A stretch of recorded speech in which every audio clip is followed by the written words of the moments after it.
Well, good afternoon. My name is Steve Waldron. I work for the American Academy of Family Physicians. It's really my pleasure today to moderate today's webinar, Advancing Primary Care Through Health IT. We just have a stellar group, so I'm going to quickly do a couple announcements, and then we're going to jump right in to give ample amount of time. Two quick announcements, though. There is a fall summit for the CPCi coming up in Chicago on October the 25th. I would encourage you to go to the CPCi.net webpage and look at the registration details. Also, our next webinar coming up on September the 20th from 1 to 2:30 p.m. Eastern Standard Time will be on healthcare disparities. And again, if you go to CPCi.net, there's registration details there. But it's my pleasure to introduce four great speakers today. And we'll be giving each of them about 15 minutes to give their kind of opening remarks and try to leave us about 20 or 30 minutes at the end to moderate questions. In your webinar screen at the lower right, you should see a box labeled questions. If you have a question, type that in anytime during the presentations, and we'll gather those together. I'll probably take a quick look and just make sure there's not any glaring clarifications that somebody needs after the presentation, but I'll be holding all those toward the end so we can kind of have more of a panel discussion and let each of the panelists react to the questions. So the first I want to introduce Dr. Rich Barron. He is the Group Director at Seamless Care Models at the Innovation Center of the Centers for Medicare and Medicaid Services. His portfolio includes innovative accountable care organization models and models of high-value comprehensive primary care. Before joining CMS in April of 2011, Dr. Barron practiced general internal medicine at Greenhouse Internus, a 7-doc practice in the Pennsylvania area, in Philadelphia, actually. Dr. Barron's practice was a pioneer in the comprehensive adoption of electronic health records in small practice environment, also achieving level 3 PCMH recognition through NCQA in August of 2008.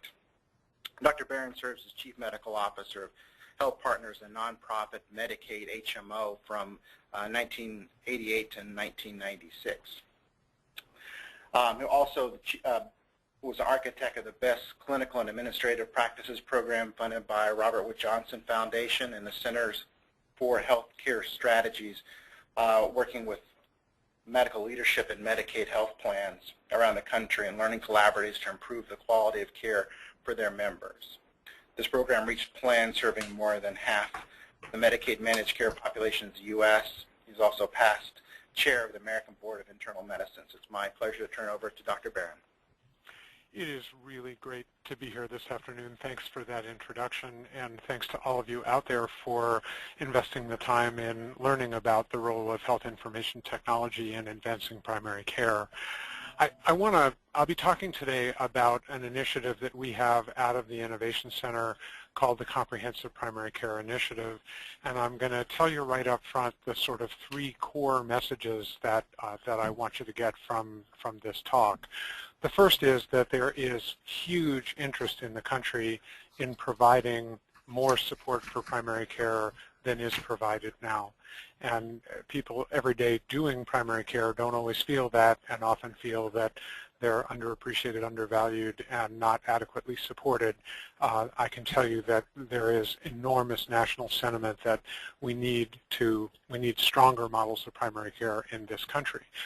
The second core message is that it's not the same primary care that many of us practice. Our practices have evolved to survive in a payment system that rewards some things and not others. In primary care, it tends to reward the generation of visits, and the major thing we use health information technology for is to generate longer progress notes that allow more generous billing for visits. That's not the kind of primary care that people want to support. It's not the primary care of the future. And the third key point is that health information technology and using it comprehensively, appropriately, and aggressively within practice to take better care of your patients is central to the new evolving expectations for the new evolving models of primary care. So those are the 3 points. lots of support for primary care, different model of primary care, but primary care that needs health information technology. On the next slide, we describe the value proposition that underlies the Comprehensive Primary Care Initiative. The idea is that more support for primary care will lead to better health, better care, and decreased health system costs. That's the three-part aim. It's part of the National Quality Strategy. It's the reason that people are interested in this level of investment in primary care, not because everybody wants to be nice to primary care doctors, which lots of people do, but because people think there's going to be a real return. Payers have been willing to invest in this, as I'll describe, and as with all the Innovation Center models, if the model is shown to be successful, there is a pathway to scaling it nationally in the Medicare program. So what happens in this program isn't going to be one more journal article. It could transform the way Medicare does business. The next slide shares a core insight. A major barrier to transformation in practice is transformation in payment, that lots of people in their practice would like to be doing things differently. It's difficult with the existing payment system to radically change that. So this initiative contemplates very new forms of practice and very new forms of payment. The next slide says something about the new form of practice. This is referred to as a driver diagram. If what we want are the outcomes on the left, better care for patients and families, and we want this comprehensive primary care thing in the middle to do it, what has to happen? Well, it rests on this foundation of enhanced accountable payment. It also really requires optimal use of health information technology in ways I'll illustrate in a couple of minutes. And it needs continuous improvement driven by the data that comes from that health information technology. And we know we need to have that improvement because everything we know about the way we deliver care says that most of the time we fail to do as reliably and consistently as we'd like to the things we know we should. I need only mention Beth McGlynn's path-breaking article about 55% of the time people getting recommended care. So we have 5 core functions which are there on the right. On the next slide you see them a little larger. Risk stratified care management, access and continuity, planned care for chronic conditions and preventive care, patient and caregiver engagement, coordination of care. All of these rely on health information technology in ways that I'm going to describe. Risk stratified care management involves systematically identifying patients who you think are at high risk and offering interventions designed to target that risk. And as with all the activities that we take on in primary care that are population-based, we need to be thinking about this stuff in numerator and denominator data. How successfully did we reach all those people we were trying to? We're going to need HIT to tell us, are we doing that successfully? Access and continuity. Everybody's heard about 24/7 access.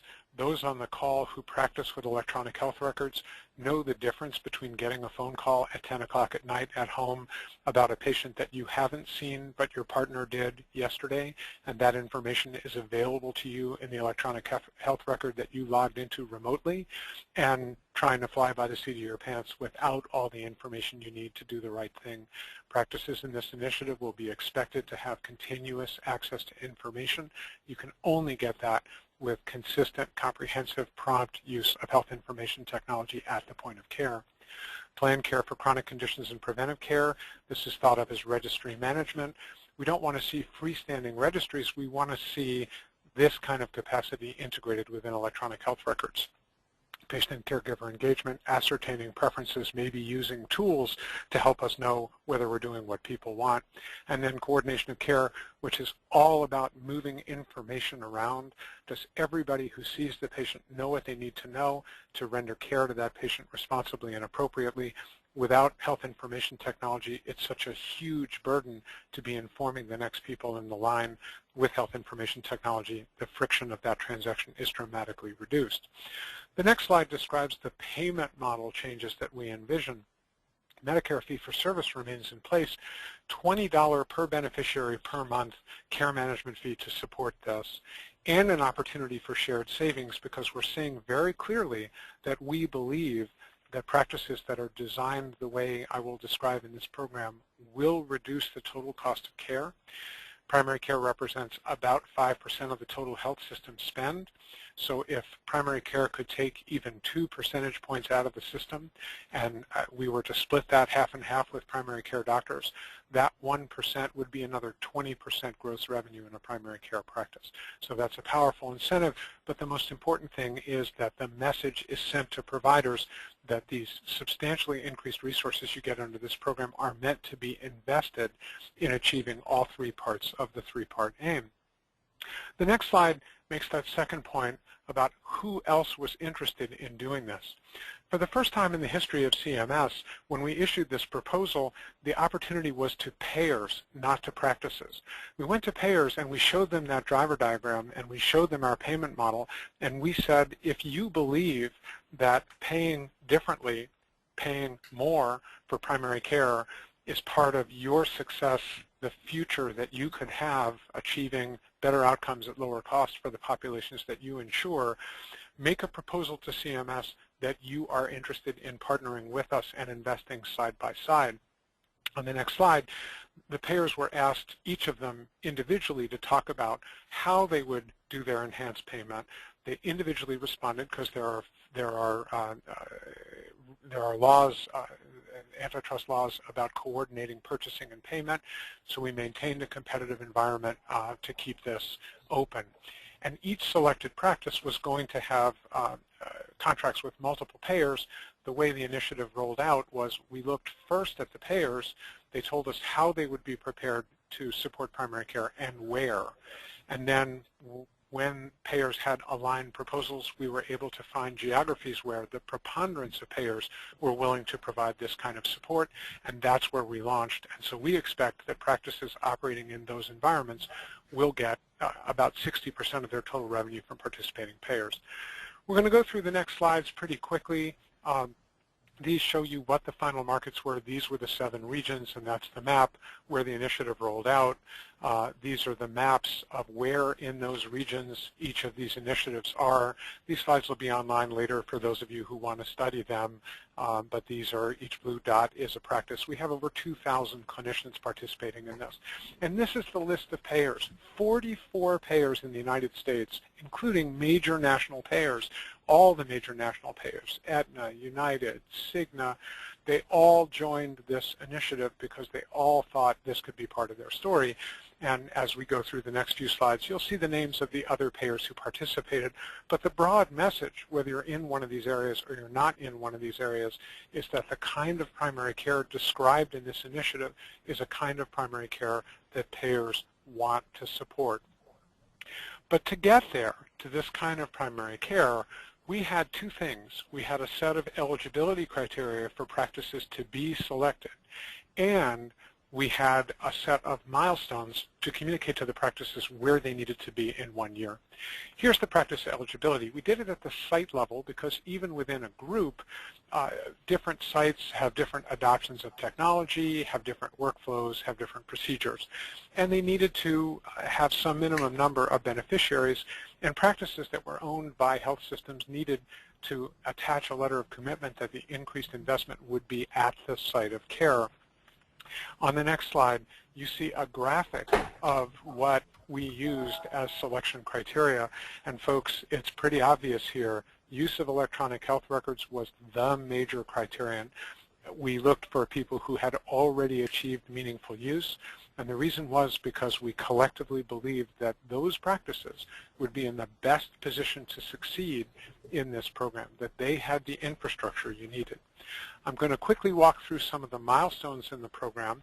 The next slide talks about milestones for year 1. Remember, the uses of enhanced compensation. Practices have a lot of discretion about how to use this money. They're getting money not just from CMS, but from other payers. And we expect they'll make investments in care teams, in staff, maybe in community, and certainly in technology.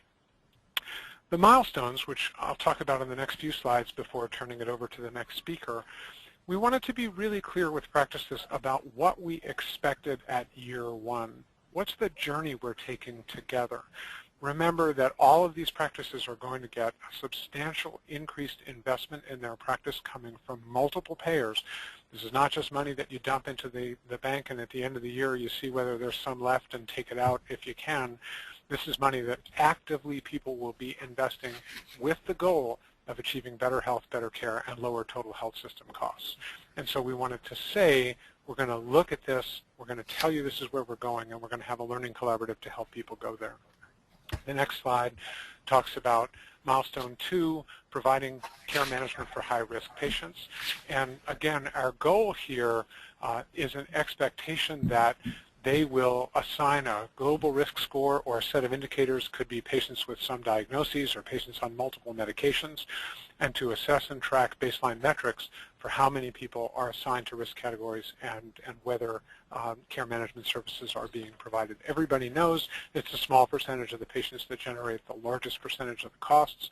This is find those patients and think about a strategy to mitigate the risks that they have. The next slide talks about Milestone 3, and I've already mentioned access guided by the medical record, core information technology. If you're a week behind in signing your notes, nobody else in the practice maybe knows what happened to those patients. That's a safety issue, not an auditing issue or a workflow issue. We all need to start thinking about information technology as how we do our patient care. The next slide, we talk about using data to guide improvement in care. We tend to think of quality measures in terms of pay for performance. Oh, if I can ring that bell, I'll get that money. Don Berwick once referred to that as the train seal model of quality improvement. You know, do the right thing, throw them a fish. That's not what we're after here.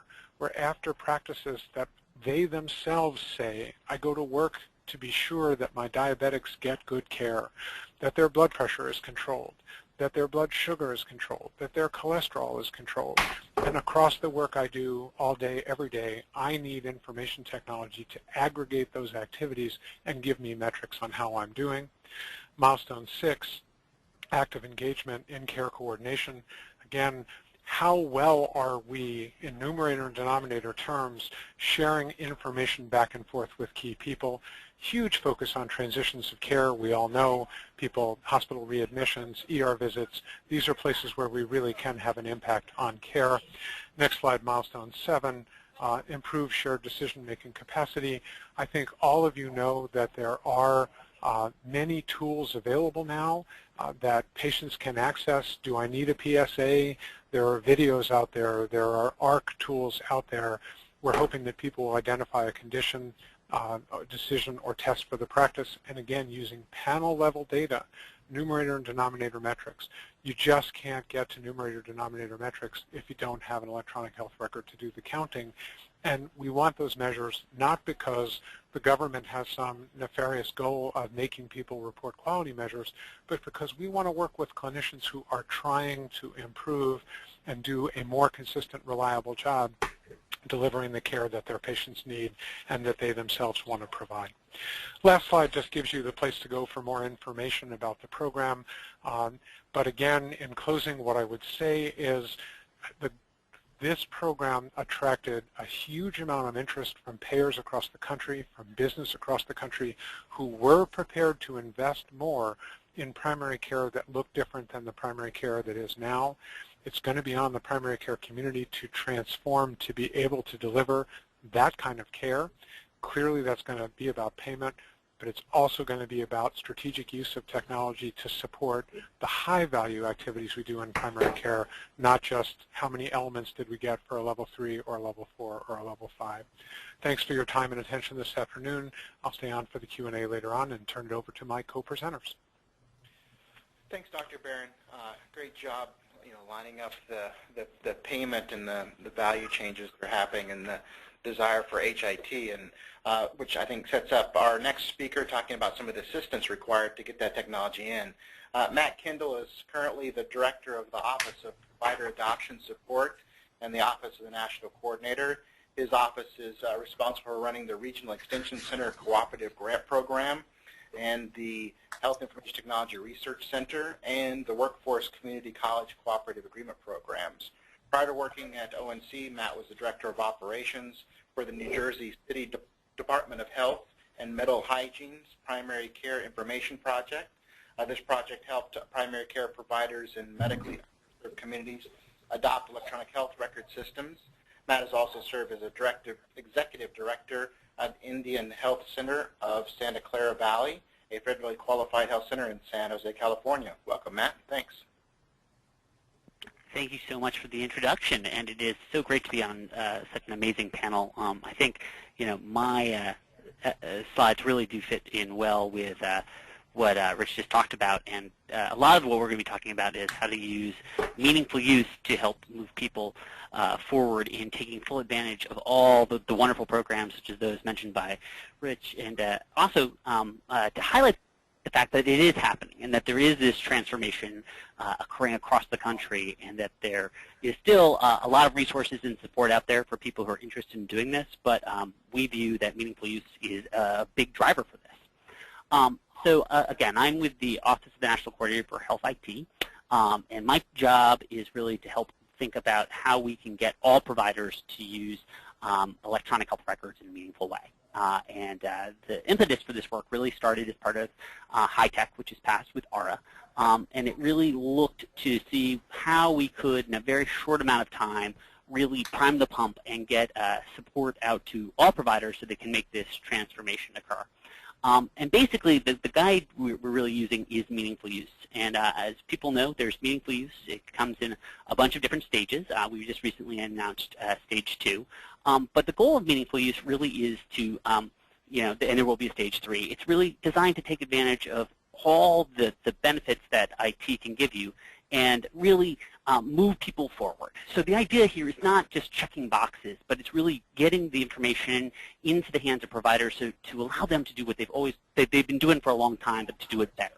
And we firmly believe that, through this staged approach, which gradually gets more and more difficult as you begin to use information in a more logical and more proactive fashion, that we can really help support the transformation of healthcare. And the meaningful use criteria really is about collecting the right information, but then also using it to really help some of these activities that we just discussed, such as care coordination, looking at enhanced outcomes, and really supporting the 3-part aim. So we really do believe that meaningful use is sort of foundational for a lot of the other programs that are coming out here, and we're very proud to be able to work on that going forward. And then here's just a little overview of what my team is doing. Again, we are really trying to think about ways in which we can assist all providers and really make it as easy as possible for people to do this. We recognize it's not easy for providers. There are a lot of challenges out there, but we're really looking to try to figure out ways in which we can align meaningful use with other activities, feedback information about what we're seeing, work with the workforce to make sure we have the trained staff available to help providers, and then share a lot of that information on our website, which is healthit.gov.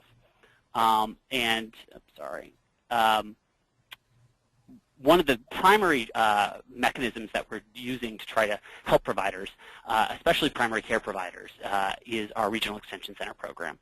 And we have set up 62 Regional Extension Centers across the country with the goal of helping 100,000 primary care providers achieve meaningful use by 2014. And our strategy was, what we really wanted to do is listen to what works in different communities and develop local solutions that work for different places, because we know that what works in New York City isn't going to work in Montana. And what we really tried to do with this approach is to develop partnerships and bring in as many stakeholders as possible in local communities and allow them to sort of develop a program. But at the same time, we really wanted to make sure that there were certain quality checks in place and that we really got all the providers that we were interested in supporting. And our goal here really is to get the providers as much support as possible. And this is really an iterative stage of really helping them with the transitions, implementation, helping them implement systems, but then really focusing on improved quality and really doing this, in an iterative fashion. Because we know that this is a hard road to go down. There are a lot of providers that are really very far along the path, but we don't really view adoption as ever ending. It really shifts in from putting a system into place and then figuring out how to optimize it. And we recognize that there are a lot of other things coming along, and we wanted to be nimble and set up an infrastructure that could really help providers take advantage of things and have one place to go to. And what we really have been focusing on is supporting those primary care providers who are in communities that, or in settings rather, that historically have had low health IT adoption. So those are small practices, providers from 1 to 10 providers, and we're working with over 50,000 of those. They're providers at public hospitals, community health centers, critical access hospitals, and a variety of other medically underserved areas and practice consortiums. And our goal was really to try to go after that segment of the primary care providers in the country who really didn't have access to those resources. And we've been very fortunate. So far, we're working with over 137,000 providers, and that's close to actually 45% of all the PCPs in the country. And what I'm most proud of is the fact that the regional extension centers have really tried to focus on those hard-to-reach providers. So rural providers, we've got over 70% of those primary care providers. Likewise, over 75% of the FQHCs. And I should mention that the regional extension centers have broadened their reach. They're not only focusing on primary care providers. They're working with over 10,000 specialists. And this is really a natural extension of the program and a recognition that, while we need to help their primary care providers, there are a lot of specialists that are struggling, that need resources and need someone to turn to. And I think the regional extension centers are really trying to help those people, get them going and get them moving ahead. And the next slide really gives you a sense of a breakdown, a little bit more specificity of the types of providers we're working with. We're working with MDs and nurse practitioners, physicians, assistants, and also we're ranging a broad spectrum of the primary care specialties. I think what we're really trying to do here is work with everybody who's interested in moving forward, and there's still a lot of resources and support the regional extension centers can give to folks.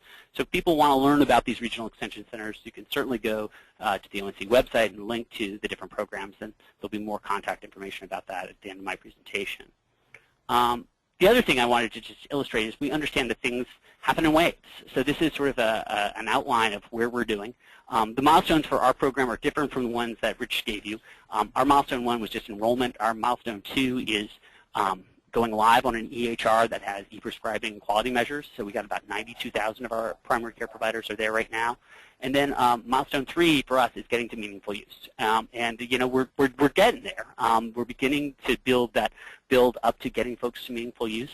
And we have some things that we're very excited about. A recent GAO reported that eligible providers working with regional extension centers were over 2 times more likely to get meaningful use incentive dollars in the first year of the Medicare program than providers who weren't working with the regional extension centers programs. So that's great.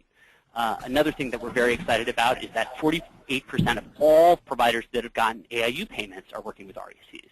And again, this is exciting. It really illustrates the reach of where we're going, but we also recognize we've got a long ways to go.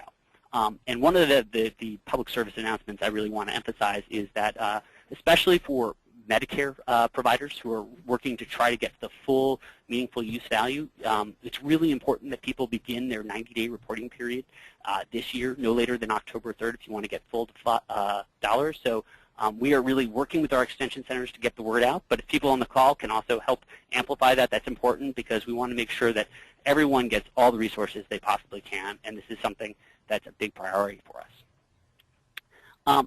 That being said, we also recognize that the regional extension centers are doing a lot more than just helping get people to meaningful use. They're really trying to become a trusted advisor that can help answer the questions that lots of primary care providers have. And the reality is that healthcare right now, there are 1,000 different things going on, and providers are often faced with a myriad of options. And having one person to turn to is important for providers to say, hey, what is this? How does this align? So we really think that the foundation of the REC relationship with those providers is trust. And then on top of that, there are a variety of services that they've developed. Many of them are tied to meaningful use, but many of them are sort of being broadened as they continue to work with the organizations. And we think that's important because we want to create an infrastructure across the country that can help every provider get to meaningful use and do what they need to be doing. And we think that will help with meaningful use, but we also think the 3-part aim is very important. It's something we're very focused on, something that we've been looking at across the board. And when we talked, we did a recent survey of the regional extension centers about sort of what is life going to look like post REC program, and we saw that people are already, the regional extension centers across the country are already beginning to work on a variety of programs. And while some of these are in very early stages, they're just trying to figure out what the programs are, we see strong desire on the part of regional extension centers to really help the providers they're working with take full advantage of primary care and use their electronic health record systems in a meaningful way. So this is sort of the general survey results, but here's some of one area that, it's great to be on a call like this because, patient-centered medical homes, neighborhoods, these are all really important programs. We're seeing them across the country, and it's amazing to see the different work that regional extension centers are doing in different states to support the providers they're working with in that area.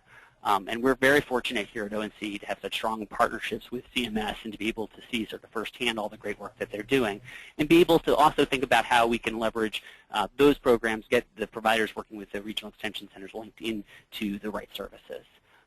Because as the extension centers go forward, they're trying to develop a lot of these support services that can help address the issues that Rich outlined. Practice transformation by no means is an easy task, and I think there's a lot of assistance that needs to be there. But there are also a whole plethora of other services that we're finding that providers need. And extension centers are doing a great job of either providing the services themselves or linking the providers to other resources in their area that can really help them make the transformations they need in their practices so that they're ready for healthcare programs such as the ones that Rich mentioned. And I wanted to close by really just really emphasizing the fact that this is not about a check-the-box exercise. It's about really thinking about ways in which we can help practices truly transform the care that they're delivering. And ONC actually just did a challenge. We call it the Meaningful Use of Meaningful Use Challenge. And it really was to look at organizations from across the ONC-funded programs and beyond that were really thinking about how they could work with providers and to make health IT really address the most pressing health concerns in their communities. And this is just an amazing opportunity. We'll have much more information about this on our website shortly. But I wanted to quickly just highlight a couple of our winners because I'm really proud of the work that they're doing. One of them was the North Carolina REC, which is working with the AHEC in North Carolina, and they have an amazingly rich history of what they've been doing, working with those providers on a whole host of issues, but what they submitted for us is really a lot of the work that they've been doing on diabetes, and they just have some profound outcomes that they've really been showing how they're systematically working with providers in a variety of different settings on these issues can have a profound impact. And the other winner I wanted to highlight was the New Orleans AIDS Task Force, which is working with our Crescent Beacon initiative in New Orleans, and they're just doing a whole host of issues about how to improve health care for really at-risk folks. And I think that they are really, these are examples of people that have really taken the idea of health IT, used it in a meaningful way, and are really beginning to see concrete results. And this is what we're hoping to sponsor, and it's what we're hoping that we can start seeing across the country. So with that, I think I am done, and I will hand it over to our next speaker. Great. Thanks much, Matt. And I think, again, if you guys have questions, there's the question bar over on the right-hand side of your screen. If you're seeing the presentation in full screen, you probably will have to minimize a little bit or drag your cursor all the way up to the top. You can find the questions box. So Matt does a great job talking about kind of taking that first step toward what Dr. Barron was talking about with meaningful use. What we have now is a speaker to talk a little bit more about the transformation from the provider perspective. Dr. Jacob Reeder is a family physician from Singerland, New York. He continues to practice on an occasional basis in a two-doctor practice while serving as the Chief Medical Officer at the Office of the National Coordinator. He has 15 years experience in health information technology with special interest in user experience and information portability. He serves on the executive committee of the HIMSS Electronic Health Records Association and is chair of their Quality and Clinical Decision Support Special Interest Group and serves as their liaison to the HIMSS Clinical Decision Support Task Force. Dr. Reeder's public service includes his current work on the Agency for Healthcare Research and Quality Clinical Decision Support Technical Expert Panel, chair of the Clinical Committee of the Health Information Exchange of New York, the Board of Trustees of the Society of Teachers of Family Medicine, member of the National Quality Forum's Health Information Technology Experts Panel on Quality Data Set Work Group, the HIE, or the Integrating the Healthcare Enterprise Quality Domain, the HITSP Quality Tiger Team, and a member of ASTM E31. He formerly served as Medical Director of Health Informatics at Albany Medical Center and as Associate Dean for Biomedical Informatics at the Albany Medical College, where he continues to teach on an adjunct basis. Dr. Ryder's clinical interests include evidence-based management of common outpatient priorities such as maternity care, otitis media, sinusitis, and bronchitis. Pleasure to welcome a fellow family doc, Dr. Ryder. Thank you, Steve, and thanks for reading my resume.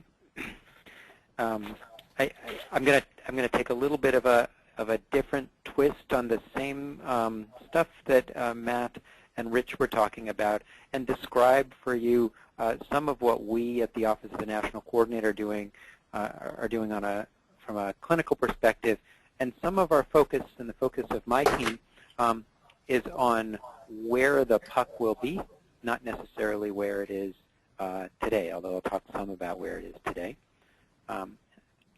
So we are the Office of the Chief Medical Officer. This is a new office within the Office of the National Coordinator, and I'll talk a little bit about what we, the National Coordinator, do in a couple minutes, but I wanted to quickly outline the scope of our group. So we have a number of clinicians, a nurse, a couple of physicians, and a couple of other folks who are extraordinary staff with lots of experience both implementing electronic health records and working on clinical quality measures and decision support.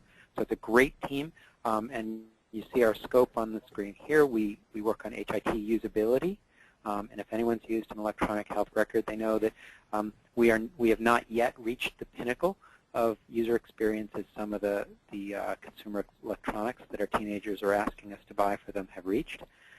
Health IT safety, and that's, as you'll see in my slides, related to health IT usability, and we work quite a bit on that. Quality improvement, and notice that I'm talking about quality improvement in the context of both measurement, as Rich was describing, and also decision support. And I'll talk some about both of those. And of course, health IT policy and working with our colleagues at CMS on the meaningful use rules and also the standards and certification criteria for health information technology. So this is an apple, and there in the distance you see a tree. My dad is a psychiatrist, and his dad was a psychiatrist, so of course I became a family physician.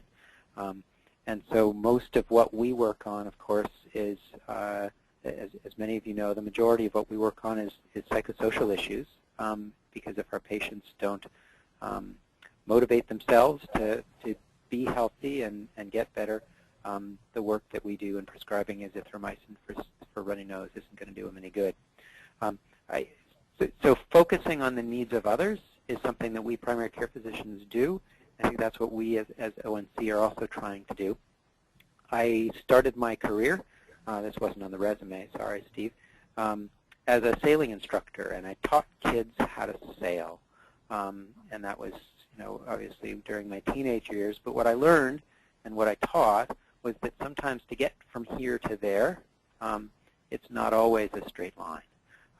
And so having the patience and having the tolerance and knowing that it may feel like we're not heading exactly where we're going is okay. And I think that might be to some degree where we are with health information technology. We've made lots of progress, and Rich described a common scenario in which you simply can't be in your medical records office with paper records when you're at home in bed at night. So there are things that health information technology can do that paper records simply can't do.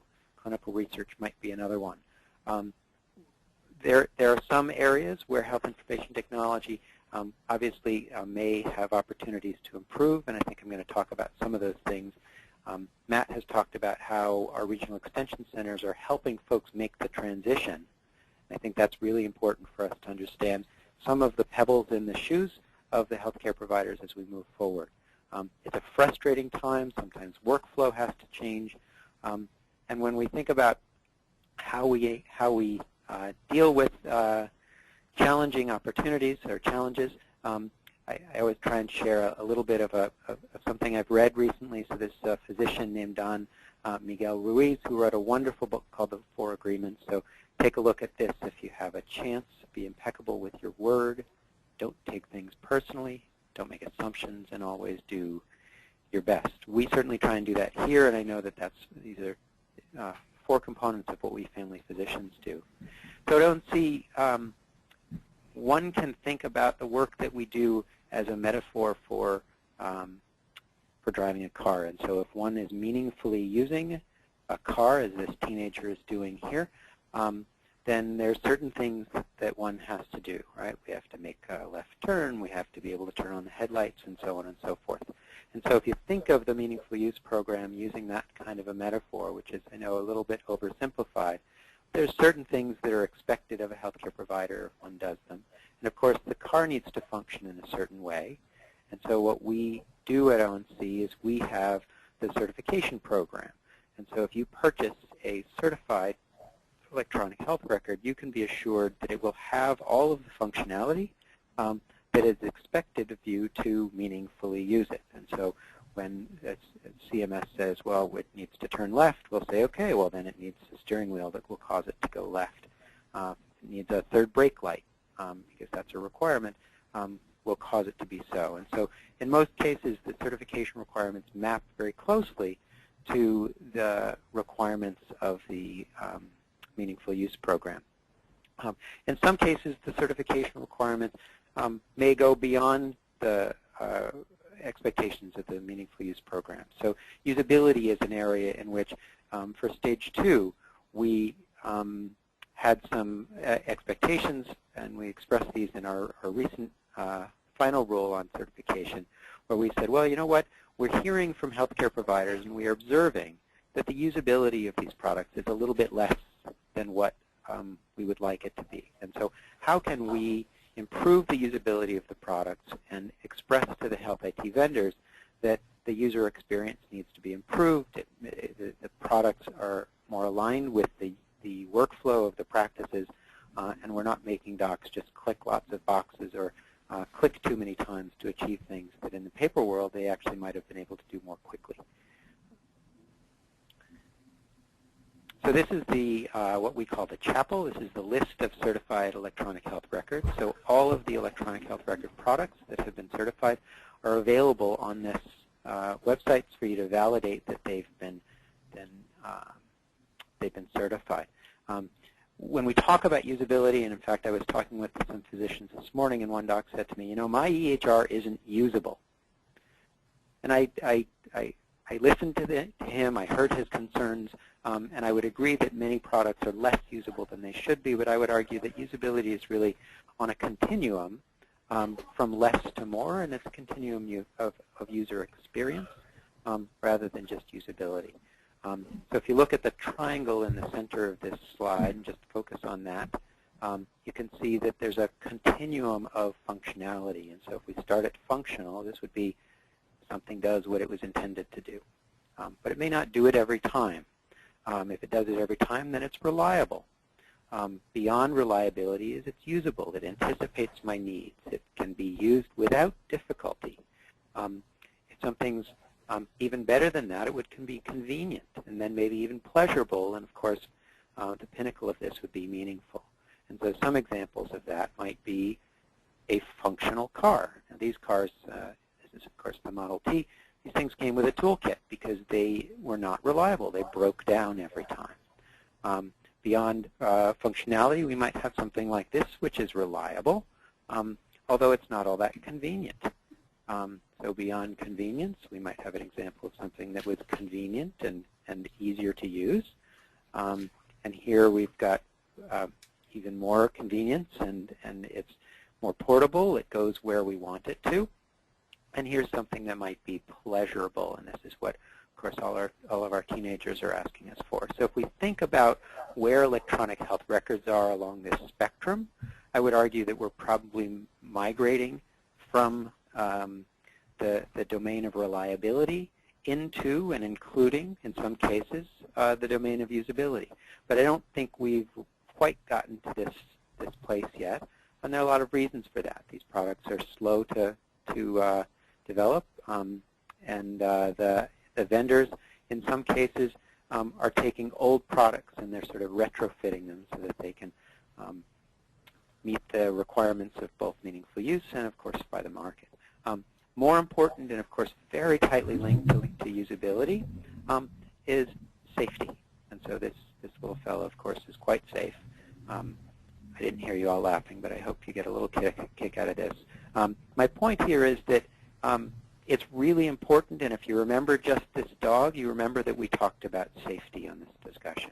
The safety of health information technology is of pivotal importance and pivotal interest to those of us as the national coordinator. And so what we did was, about a year ago, we commissioned the Institute of Medicine to issue a report on health IT safety, and we're working hard on responding to that report, and we'll soon release a surveillance and action plan in which we will describe the things that we will do to enhance the safety of healthcare in general and health IT in particular. I would argue that health IT safety and usability are tightly linked, and it's important to think about usability as not just faster, but as something that incorporates fewer errors and is more safe. This picture is of a barricade at the end of a bicycle path. The reason that it was put there was because before it was installed, there were 2 deaths within 12 months on the intersection, where bike riders would ride very quickly through an intersection with a fairly major road. And of course, neither the bicyclist nor the oncoming car had enough warning, so that there was a series of unfortunate accidents. So we need to slow people down sometimes. And so when we think about usability and we complain about the electronic health records slowing us down, we also need to know that usability is not just faster and easier, but involves fewer errors and sometimes, therefore, could be slower. And that might not be altogether bad. And so what we did in our regulation that I just mentioned for stage 2 of meaningful use is that we asked the health information technologies to use something called user-centered design. Now, user-centered design is something that is well known in the consumer electronics industry, and many electronic health records vendors have been using it. But I would say not all electronic health records vendors have been using it for the last couple of years. And so what we're doing now is we're actually requiring that for a subset of the certification criteria, and these are the subset. You see CPOE, drug-drug and drug allergy interactions, med lists, and so on. These are places where errors are more likely to occur, and therefore what we've done is we've said to the health IT vendors, for stage 2, what you need to do is use user-centered design and make absolutely certain that you've designed the functionality here and tested that functionality with real users and observed the users, and then made interventions to improve the usability, the user experience, as a result of that testing. And so this is our first step toward enhancement of both usability and safety of electronic health records in the future. This is just a reminder that it's our certification program that's the lever with which we are causing them to make those improvements. And this is a short review of what we see as the important closing of the loop between clinical research, understanding of what's happening, to clinical practice guidelines, what ought to happen in general, decision support, which may facilitate the right things to happen. This would be the electronic health record giving you a reminder or an alert, and you'll see that it's not just reminders and alerts. Maybe it's a template, or maybe it's an order set, something that facilitates the right thing to happen. Then, of course, quality measurement, of course it shouldn't be, as Rich described, the barking seal model, so much as just a way for us to measure where we are and then incorporate what we learn from ourselves back into our own activities of quality improvement. And that's why Health IT is the circle back up to the top, where we can better understand what we're doing and incorporate that knowledge into clinical decision support in the future. So decision support is not just about alerts and reminders and hitting the docs over the head with a 2x4, so much as guiding us. And this is my attempt to portray a coffee cup which guides our hand in the right direction. It doesn't buzz us if we hit it, if we do something incorrectly. It just helps us to do something correctly. And so just a reminder for myself, often when I do this talk, about what meaningful is. and what it is that we're trying to achieve through the implementation of health information technology. It's significant, it's important to us, it's part of what we do, right? So as a set of clinicians who work at ONC, trying to channel the needs of you, a set of primary care physicians, and yes, specialists too.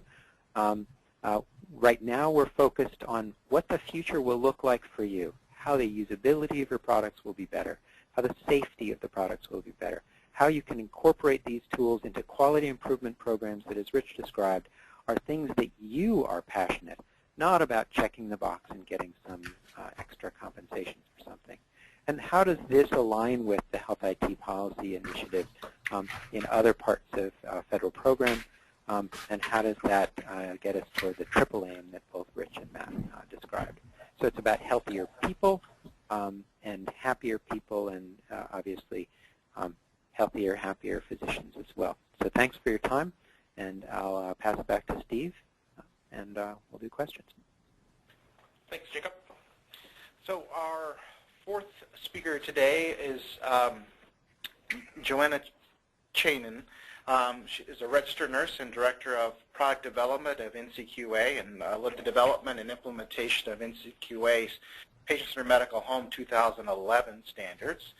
These standards are based on an analysis of data from existing standards, public comment, advisory panel, stakeholders, and current evidence.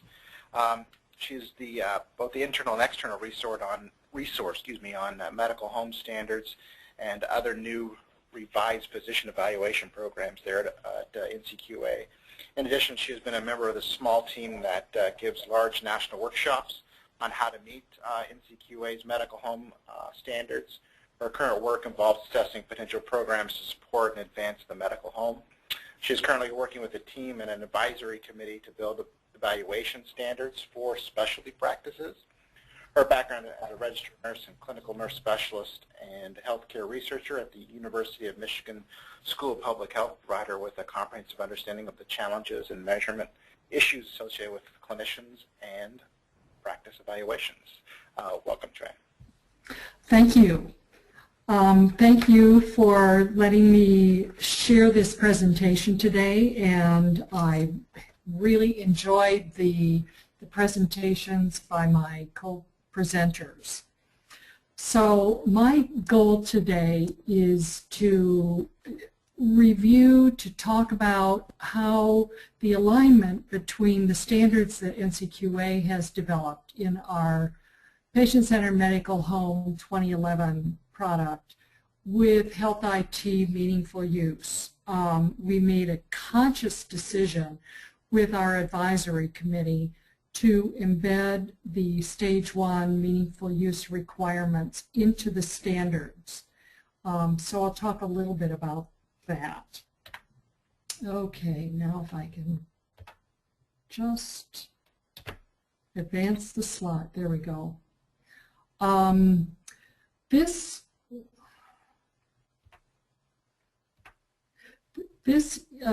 wanted to go up one slide.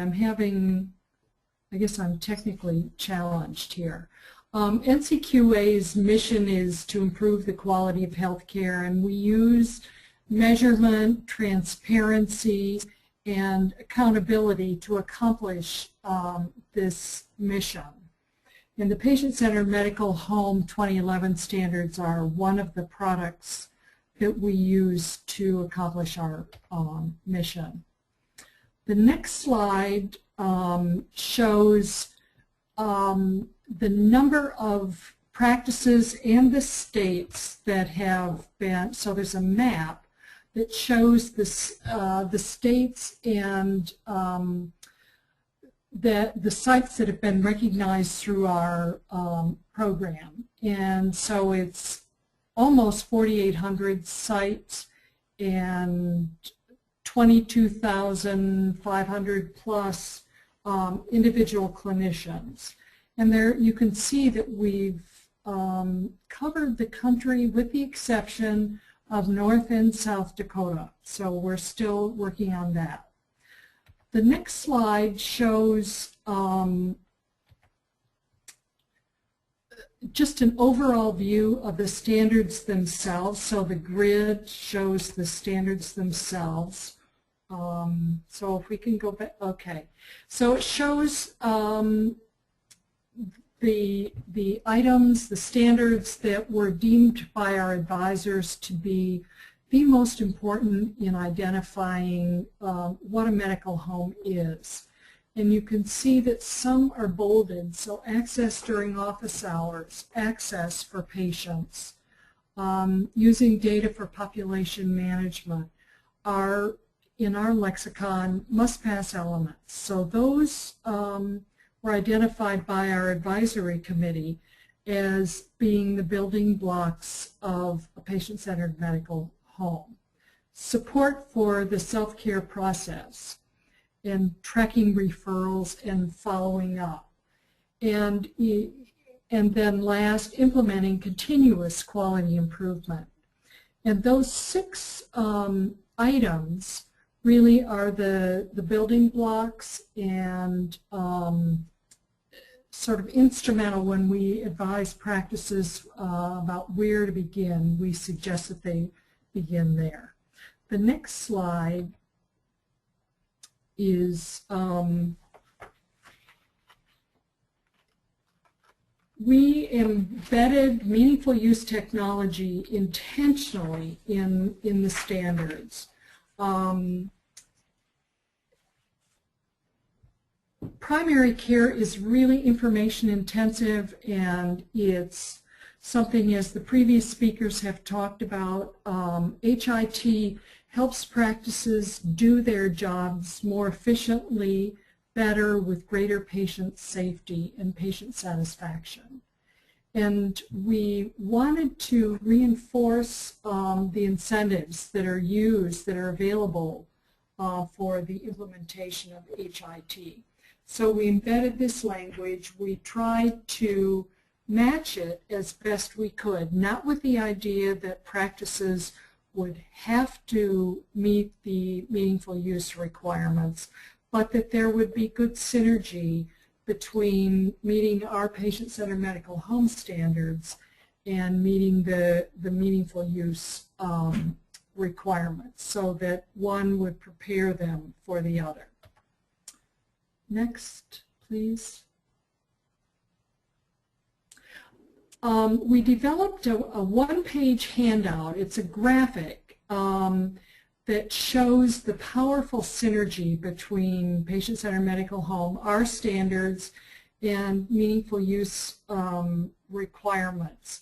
And it really, in very graphic and simple terms, has the patient at the center, and access, efficiency, whole person care, and team-based care as key components. And so I just wanted to point that out to you and to let you know that that is available for practices that want to use it.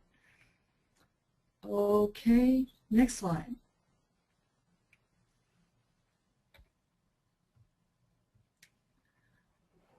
Okay, this speaks to the ways in which we've tried to embed the stage 1 meaningful use. Now, before I go further, we are planning a similar alignment with the stage 2 meaningful use requirements in our look as we're developing the standards for the specialty practices that we are currently working on. We are aligning the stage 2 requirements with the specialty practice standards.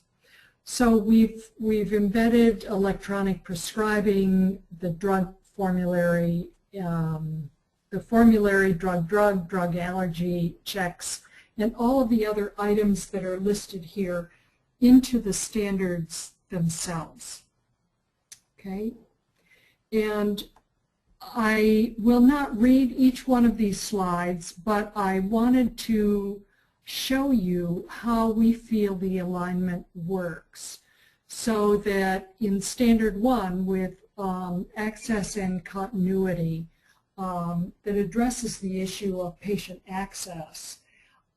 It also has a separate item for electronic access, and it meets, so it's embedded the meaningful use requirements in that element itself.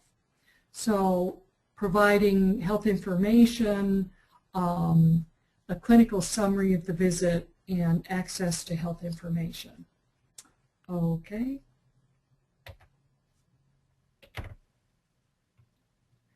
And this is standard 2, so the previous standard is really about collecting data and providing, so back one slide, please.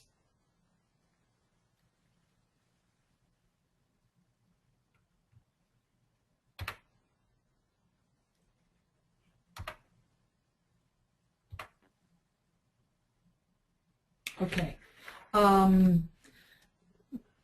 Collecting data and using it to manage populations of patients is what this standard is about, and you can see that there are a lot of items where there is crossover.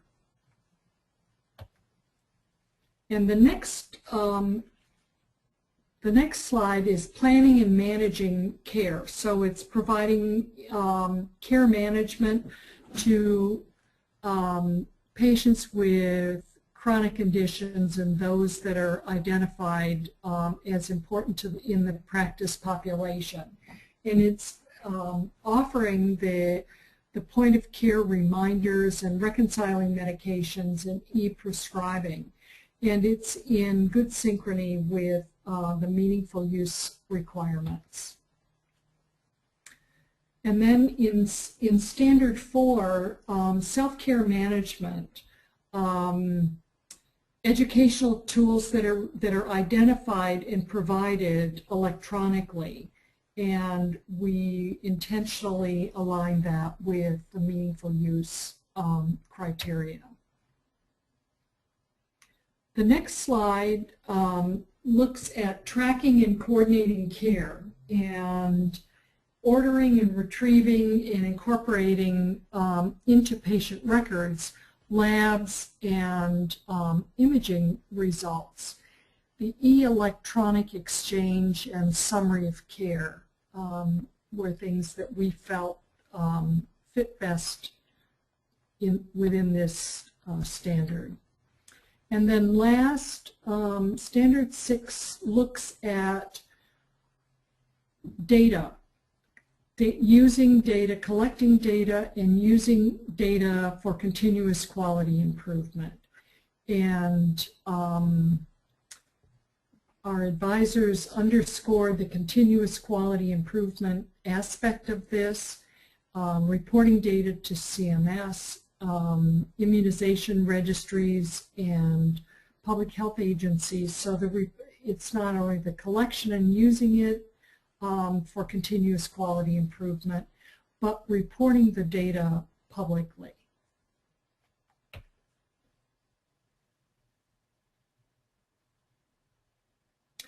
And this last slide looks at the alignment by domain, so protecting privacy, so using the CMS domains.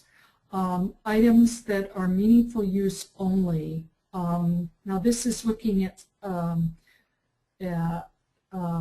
meaningful use and patient-centered medical home standards alignment. The middle column is where there is really good alignment, and then there are some items that the PCMH standards includes that don't match those of meaningful use.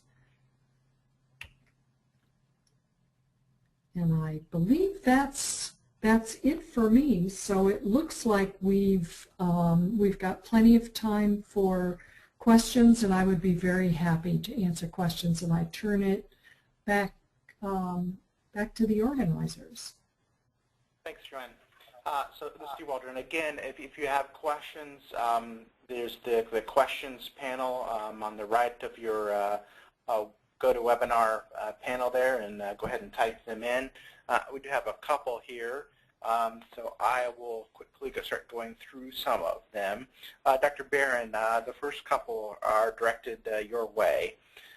So the first question Sherry had was asking about some of the, when you were on talking about the shared savings model stuff, her question was about the integration with state health insurance exchanges and their plan design. So maybe to ask that a little bit differently, once you had a couple more slides in, you talked about some of the plans implementing the CPCi model in theirs, but how widespread are some of those components of CPCi out there in some of these plans that are out there that may or may not be thinking about participation in exchanges?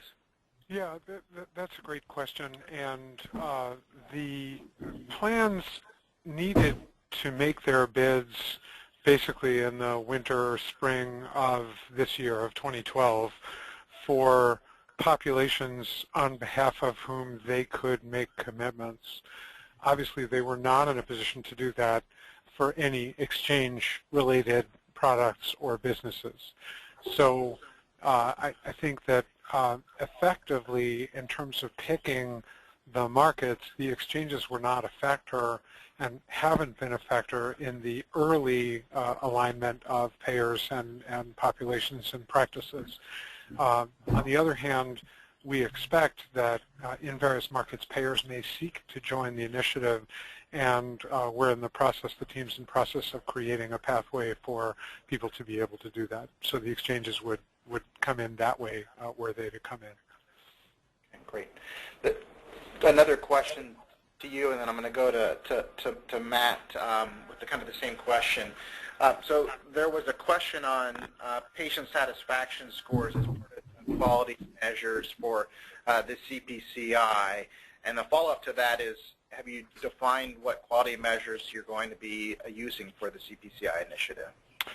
So we, on the patient satisfaction measures, we're going to be, we CMS will be paying for the administration of a CG CAPS survey at the practice level so that we will have direct patient satisfaction measures. We'll be doing that pretty much at the beginning of the initiative and again a year or two in to see if they change.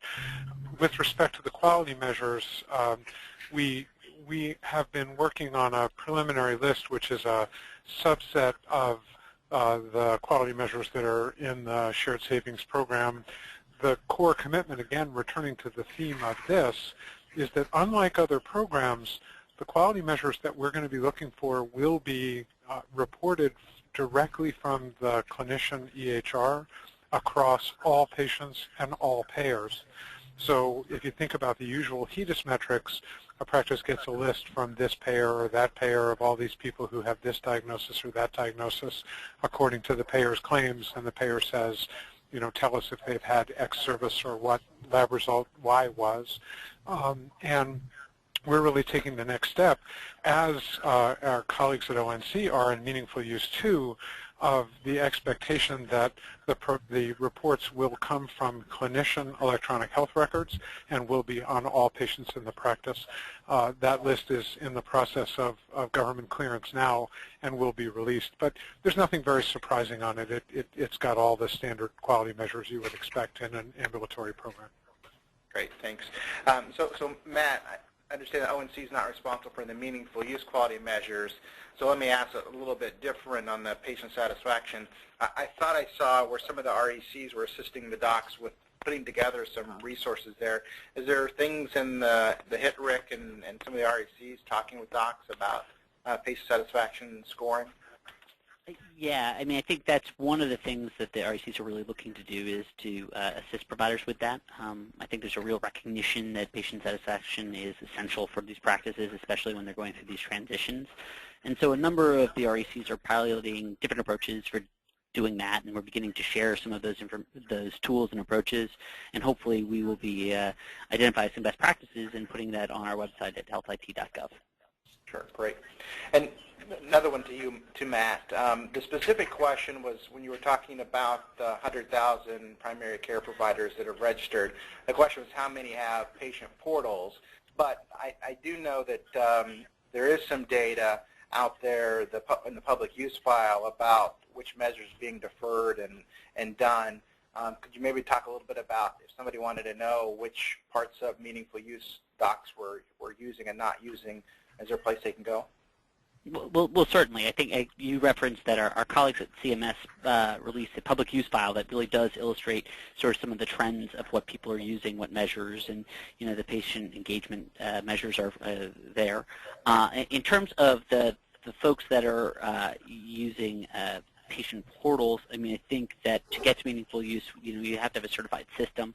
Whether or not they're using that is something we're beginning to follow up with RECs, because we see that as a very useful thing for providers, especially with these different programs coming out, and it's something we're certainly trying to promote. But the specific breakout of that usage, we just don't have just yet. Okay, great. Thanks, Matt. And just a plug for you guys. I think you guys have done a great job of with your CMS colleagues in getting data about meaningful use out, so it is appreciative. Joanne, a question about one of your slides. On the one that talked about the powerful synergy with PCMH and meaningful use, is that available somewhere as a handout or a graphic that people could get their hands on? Which one? The synergy or the slide itself? I think they were wanting to know about the powerful synergy handout itself. Oh, yes. Yes. That is something that I could certainly share. So it's really something that we've got electronically that I could send. I can send it to you or send it to someone at PCPCi. Okay, we'll follow up with you and then we'll figure out how to notify folks that it's available. Thank you. Okay, that's great. We'll post it along with the recording of the webinar and the slides as well. Okay, thanks, Lauren. All right, so this next question, these ones I haven't had a chance to really look through a lot, so I'm going to read it and then I'll see if somebody wants to jump in or I'll direct it. At which points in the process do patients, consumers evaluate changes, and when and how is their input incorporated? So I would assume to Dr. Baer in regards to that, I think you talked a little bit about that with the satisfaction surveys, stuff that you do. Maybe Joanne, in regards to the 2011 standards for PCMH, would you mind touching a base about anything that's required on getting a patient or consumer evaluation? Yes, I can certainly talk about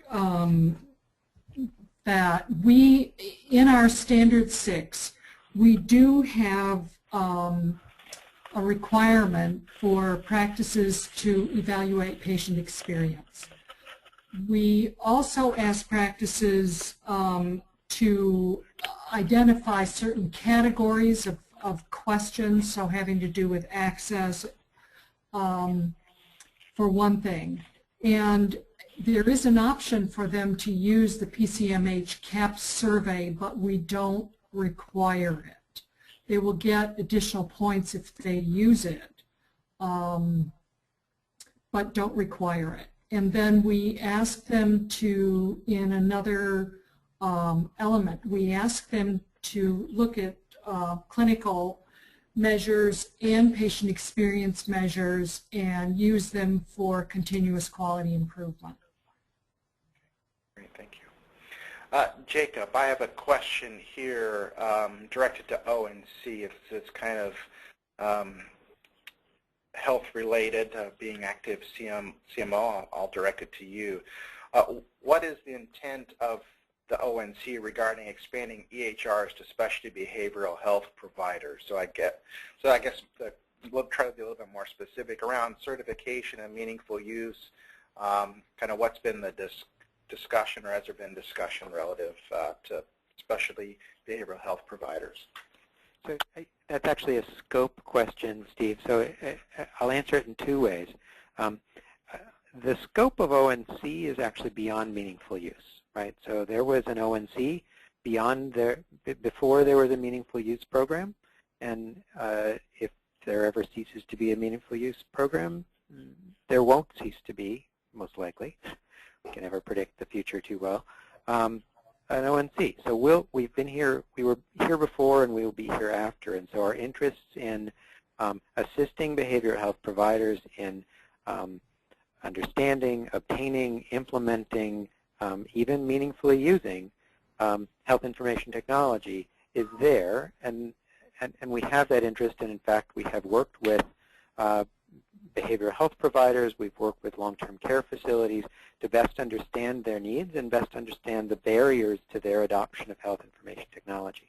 Having said that, the scope of the Meaningful Use Incentive Program does not include them, and that's not something that we will change. I mean, that was actually in the HITECH Act. So the definition of who qualifies for the program isn't something that's really in our scope or even right now CMS's scope. And I guess I would say call your congressman or woman if you'd like that to change. Yeah. Steve, can I just jump in there real quick? I think there are a lot of regional extension centers that are very interested in working with behavioral health providers on leveraging health IT to the best of their ability. I think this is becoming more and more apparent as we get into more of these health reform programs. So examples like the Ohio REC is doing an amazing job of trying to figure out ways in which they can leverage functionality, use Exchange appropriately, think about true care coordination. So we do have some pockets out there where we really are trying to figure out, you know, Jacob's absolutely right. It's not part of the HR incentive program per se, but I think there's a lot of movement to support those programs and pockets, and we're going to be trying to package some of that information and share it more widely in the next couple months. Okay, great. And so that does give me a little segue into a couple of different questions that I'm going to try to reframe just a little bit. So there were two great questions. One dealt with you know, the issue of regular exercise and the real value in that, and how that's really set up for the patient to be engaged, and how can we really drive that. And another one talking about the issues around patient adherence with medications and the real value relative to that if we're able to move that forward, going back to Dr. Ryder's point about motivating the patient. But as we think about, you know, moving practices and hospitals to where we want to go around PCMH in the medical neighborhood, you know, if you think about it as a standard distribution curve, a bell curve, which we know it's not, but if you think about that model, you can either pull the leading side and truly try to pull forward and really innovate, and I can see where that's where the Innovation Center and CMS is trying to pull. And then you have the leading tail, and you can push on that. And I see that as kind of what Meaningful Use is trying to do. So maybe if anybody wants to comment on this notion of people that know that there's these real values out there to really move to the PCMH, yet trying to get everybody to move forward.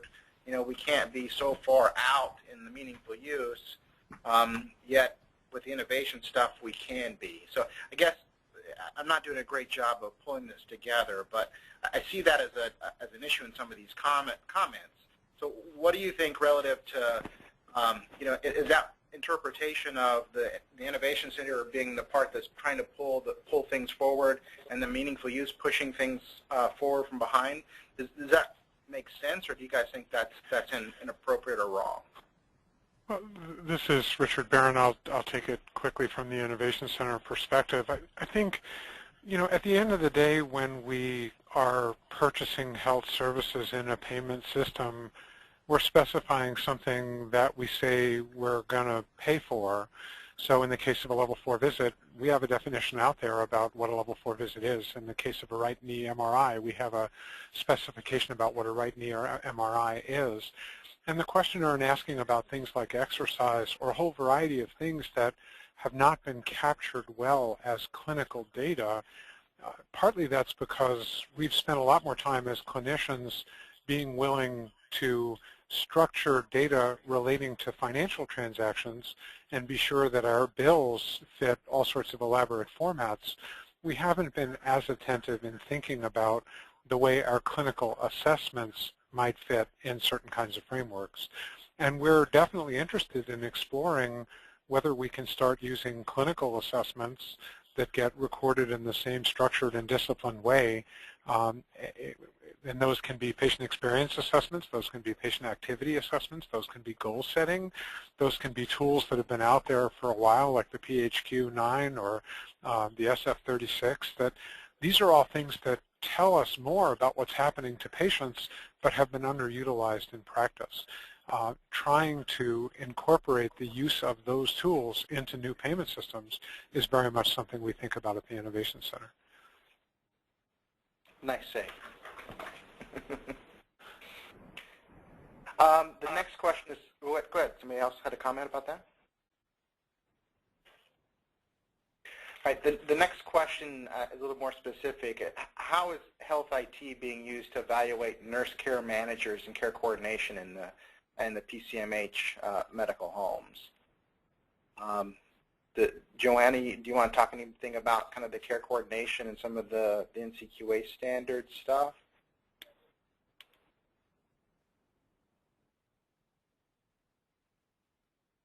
If you're not on mute.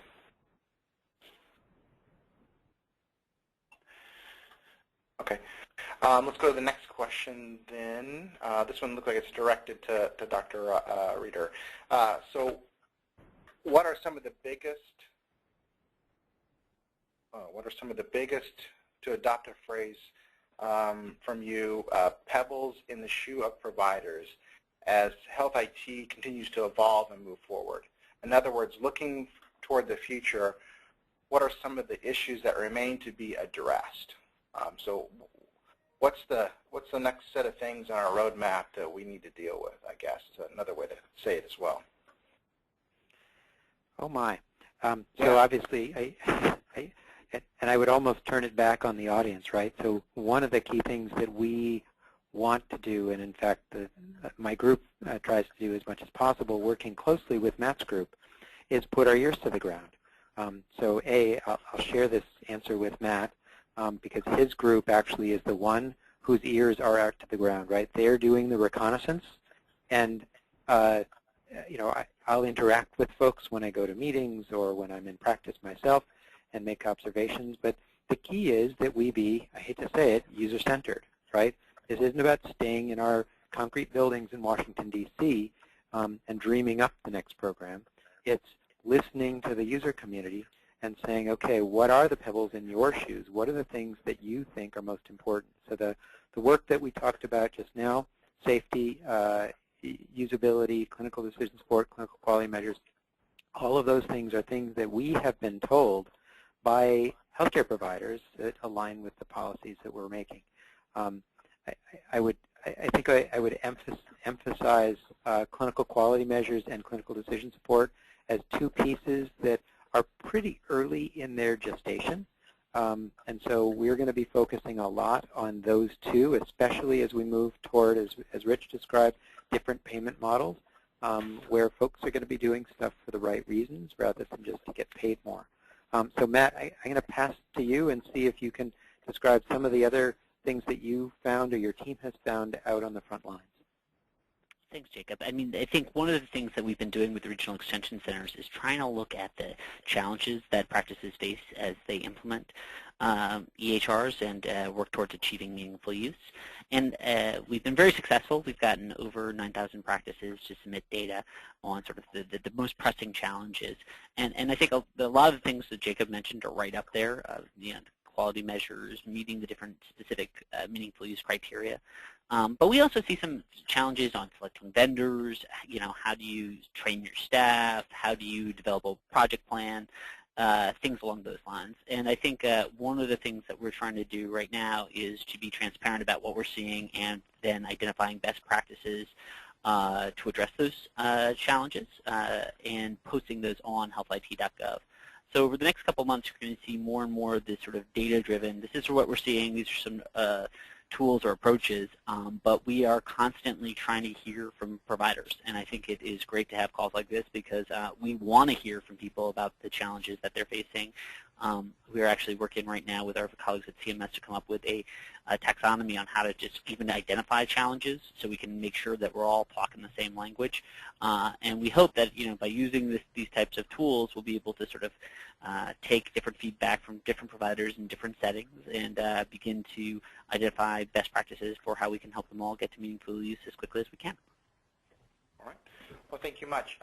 Lauren, there's been several questions about the slides and the presentation.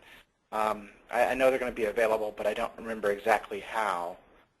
Yes, they'll be available on the PCPC website at pcpcc.net/media, along with the recording of the presentation by tomorrow at this time.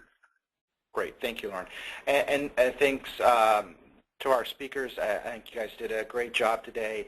A lot of information. I appreciate everybody attending and listening. And don't forget the Fall Summit in Chicago on October 25th, and our next webinar September the 20th at 1 p.m. Eastern Standard Time, both of which, if you go to the pcpcc.net, you can get more information about those, and as it sounds like from Lauren, access to this webinar and the link to that Power Synergy slide that Joanne's going to get us. So thanks very much, everybody, and have a great day. Thank you.